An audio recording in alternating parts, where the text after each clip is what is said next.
Honorable Speaker, thank you for giving me the floor. Today our debate topic is not about whether or not we were gonna burn foreign products, Honorable Speaker. It is about whether or not we will safeguard the domestic retailers against the foreign retailers, which our opposition side has clearly misunderstood. They believe that foreign supermarkets are the only ones that are actually importing foreign products, but that is not the case. So just barring these foreign super chain markets in no way mean that we will bar the foreign products. So now coming to the rebuttals, that is the dialogue comes up and shows us a scenario that it is actually helping in the acceleration of economy of the country because it is investing in localities by building the infrastructure for its job. But my question to you is, what good does it do to the society that they're actually making shop for their own benefit? They will be the ones using it. How good is it to the locality, or how good is it to the society? Then they come up and tell us that Bangladesh, developing countries get most of their money from the tax. But the thing is, when does the country provide tax? When our country provides a certain portion of tax upon when it sells a certain amount of products. So if the local vendors actually sold those products, they would have to give the tax to the government as well. So ultimately tax would have gone to the government in the first case. So their point about acceleration of economy does not stand at all, and they've clearly failed to show us how it is actually helping in the overall acceleration of economy of a developing country. Secondly, they come up and tell us about healthy competition is going on in the country. But the thing is, when these foreign super chain markets come up with budgets worth millions of dollars, they actually know that they have to kick out the business of the country. So the first thing they do is they take out the domestic vendors. So the thing is, when they take out the domestic vendors, it has been monopolized on their side, so they can actually pressurize the suppliers as per their own demand, thereby exploiting the suppliers as well. So overall, they're actually taking out the jobs of the local vendors, retailers, and on the other hand, they can also they're actually making it hard for the suppliers as well. So in this case, the local vendors can in no way compete with them, because you cannot simply compete with a company that is bringing in $400 million of that is worth $400 million. A domestic retailer in no way would be able to tackle that. So their point about healthy competition does not stand at all. Now their other standpoint was huge scope of employment. Now if the government thinks that taking 200 jobs and providing 100 job employment opportunities in return is a huge scope of employment, then I clearly have nothing to say, because when a foreign super chain market is coming into the country, it is taking out the jobs of all the local vendors. That is, all the local vendors will lose out, as they have clearly conceded to the fact that these come into the societies, these come into cities and take out the foreign vendors. So in this case, the local vendors, that is, so in this case the local vendors, retailers are all losing their jobs. And on the other hand, the little amount of job employment that they create in no way is will be able to cope up of the from the job employment that is that has the lack of job employment that has been created. Because in a manner, you are actually destroying the jobs of 150 to 200 people. On the other hand, you are actually providing job opportunities for say 90 to 100 people. How is that creating a huge job opportunity in the country? Is we don't believe that. On the other hand, when they're actually creating this unemployment, it is actually putting a pressure on the country's economy itself, because a certain portion has become unemployed. Thereby it is actually putting much more pressure on the country's economy. So it actually goes against them that it will help the acceleration of economy of the country.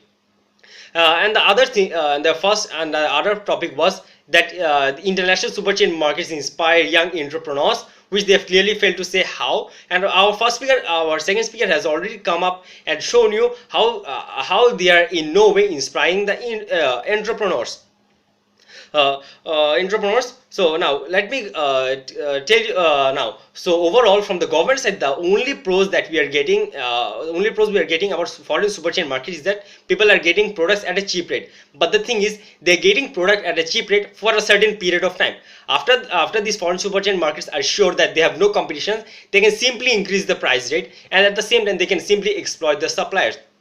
Now, let me tell you how the whole country is affected. Now, when they are, who are the suppliers of these markets? Obviously, the villagers. No one in the city actually grows crops or these local products. So in this case, when they actually, when the suppliers actually see that they have no one to supply to other than the other than Walmart itself, Walmart can actually pressurize them to reduce the cost. In this case, even if they back out, the only ones they can go to are the village vendors who have a definite limit, that is overall 10 to 20% of the overall production. So in this case 80% would have to be sold to the Walmart, that is. And when the village vendors find out that Walmart is taking it from them at a much cheaper price, due to the trickle down effect, they will also force the farmers to provide it to them at a cheaper rate.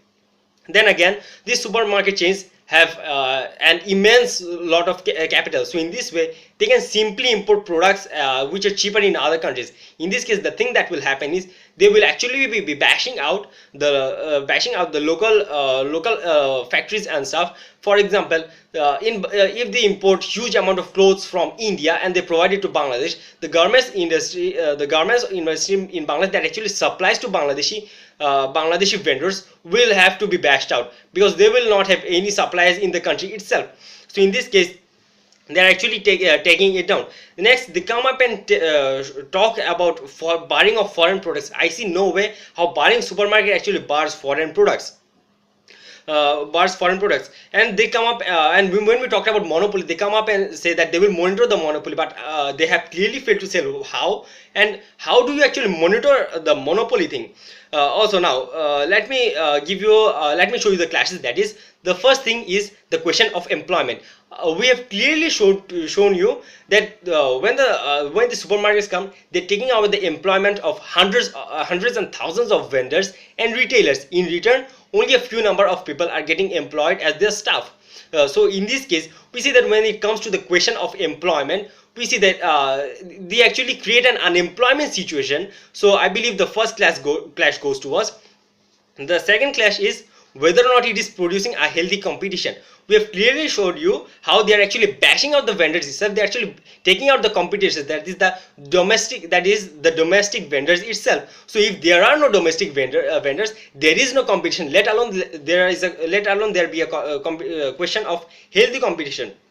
Now, from the side government, what we have shown you is, we have shown you why we should not do it, because first of all, it is tangible harm to the economy, and secondly, it is tangible harm to any future development of the country. Because look at the scenario, when they actually come into the countries and taking out a huge number of employment from these vendors and people, they are actually putting a pressure on the economy, irrespective of the amount of tax they provide, which would have ultimately gone to the government itself.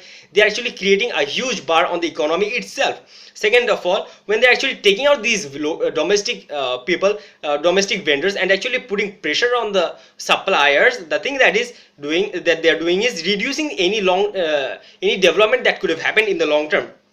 Secondly, we have the 3 points that we have clearly showed you is how it is actually pushing the local business out. Firstly, and secondly, how it is a direct harm to society, that is how the workers are being exploited, because when the suppliers are pressurized, they will automatically have to reduce their production price, thereby exploiting the laborers. And also they can simply import foreign products that will actually bash out the local factories, which ultimately will lead to direct harm to the society. And thirdly, we have shown you the importance of safeguarding the developing countries from these foreign super chain markets. And we have clearly shown you that because of the ability to put price limit on the suppliers after monopolization, they can actually have a huge negative impact on the whole economy of a country, thereby rather than helping the country itself, it is actually diminishing the economy itself. So overall, we see that it is a lose-lose situation for the country itself, for the vendors and for the local people, but a win situation for the foreign super chain markets. So we clearly believe that it is not in the best interest of people, nor the country, nor the economy, and we believe this motion should clearly be passed, that this house believes that barring of foreign super chain markets in developing countries. Thank you very much.